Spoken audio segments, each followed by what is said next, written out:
Nightly greetings, one and all. William Theo here, and this is PTV News Now. Israel Defense Forces' unrelenting bombardment of Gaza reached its crescendo Tuesday night when a rocket fire hit the Al-Ali Arabi Hospital in the Gaza Strip, slaying hundreds of inpatients receiving treatment and scores of refugees seeking interim sanctuary from the aerial pounding.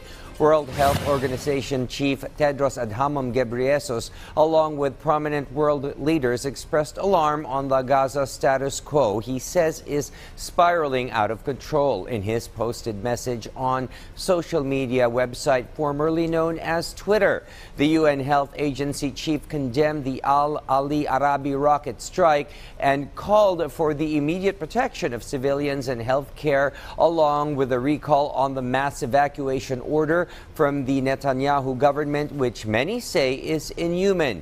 World leaders like Germany's Prime Minister Olaf Scholz expressed horror over the images in the aftermath of the blast, citing a thorough probe into the bombing is imperative. European Commission President Ursula von der Leyen conveyed sadness on the tragedy and called for a fact-finding probe to hold all those responsible into account. And U.S. Secretary of State Anthony Blinken offered his profound condolences on the civilian lives lost in the explosion in a late Tuesday phone call to Palestinian leader Mahmoud Abbas. The Al-Ali Arab Baptist Hospital, located right smack in the center of Gaza, was founded in 1882, making it the oldest hospital in the city. Strongman and President Vladimir Putin is looking up to his frequent flyer miles after an extended self-imposed isolation stemming from an arrest warrant issued by the International Criminal Court in the middle of March this year.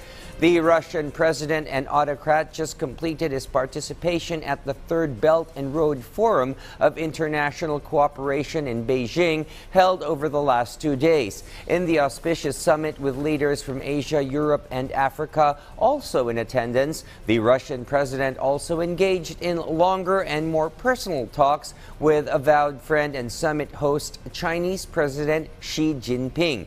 Xi expressed delight over the deepening of ties and their growing friendship between their countries.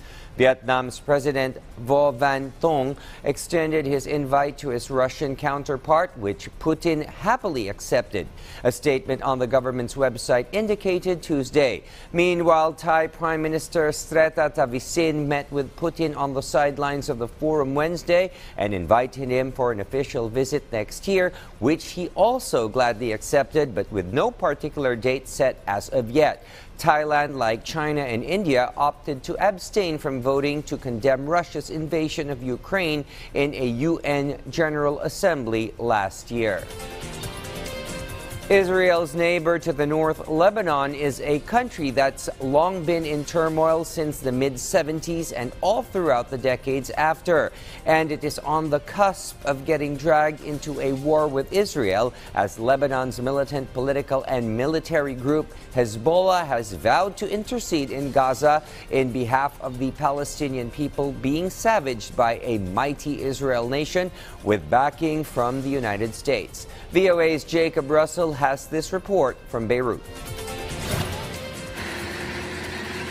As Israel appears to be preparing for an invasion of the Gaza Strip, the Lebanese militant political group Hezbollah has said that this would provoke their entry into the war.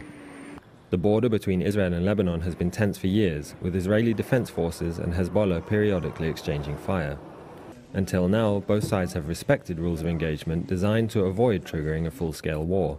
But already in the first few days of the Israel-Hamas conflict, the violence along Lebanon's border with Israel has escalated considerably, causing casualties on both sides of the border. Compared to the previous rules of engagements and the attacks that happened in the past 2 days were an escalation of what we've had in the past. And I think what comes next is also going to be within the same frame, and a kind of an upgrade in terms of violence that we've previously seen.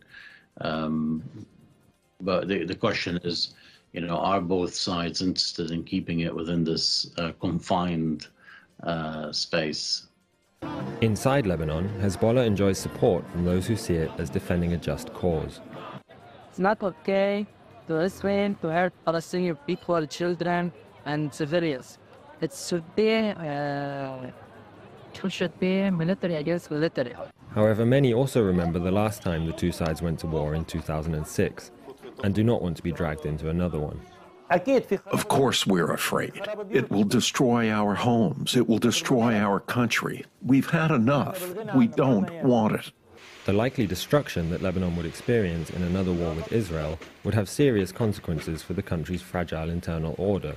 If there's a massive Israeli bombing campaign out of 2006, leading to a great destruction within Lebanon, that would reshuffle the cards internally. Hezbollah appears to have little interest in assuaging the concerns of other Lebanese. Speaking anonymously, a senior commander recently told VOA News that the party has units in Beirut at full readiness to defend its supporters from other Lebanese factions. He said, quote, "If necessary, we can take over this country in 24 hours." Lebanon is still reeling from a profound socio-economic crisis and could ill afford to rebuild after a war.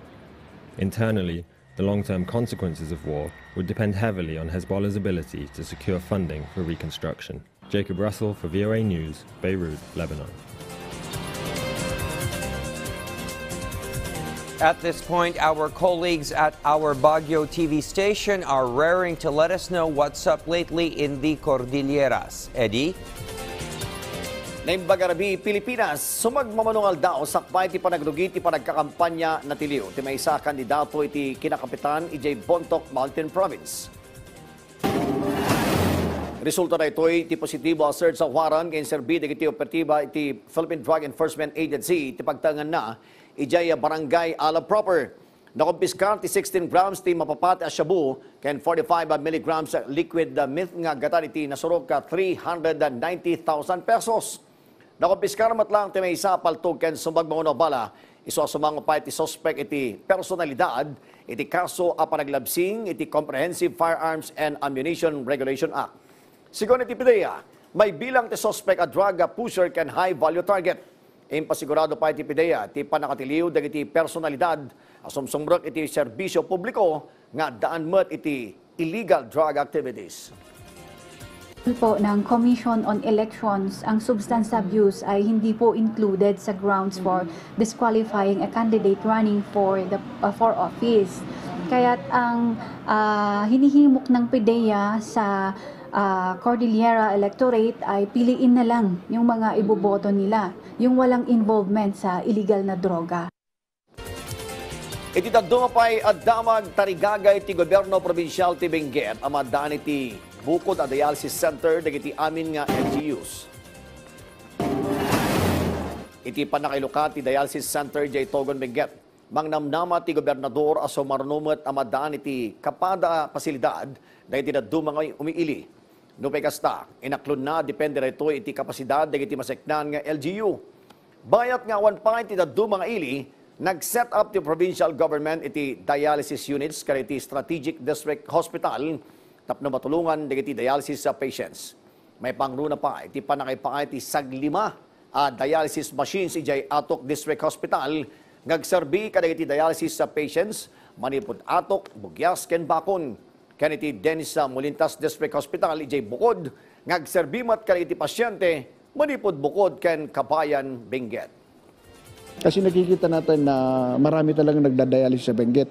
Almost ang natin is more than 500 ang nagda-dialysis. Alam naman natin nagsisiksikan yung mga dialysis patient natin doon sa Bagong, Trinidad.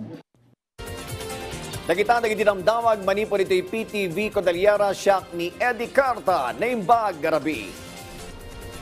Thank you, Eddie, and that's a wrap for tonight. We look forward to bringing you the latest from here and abroad, same time tomorrow, and remind you to work hard, stay informed, be kind, be a fuse, and catch the news right here. William Theo for PTV News Now.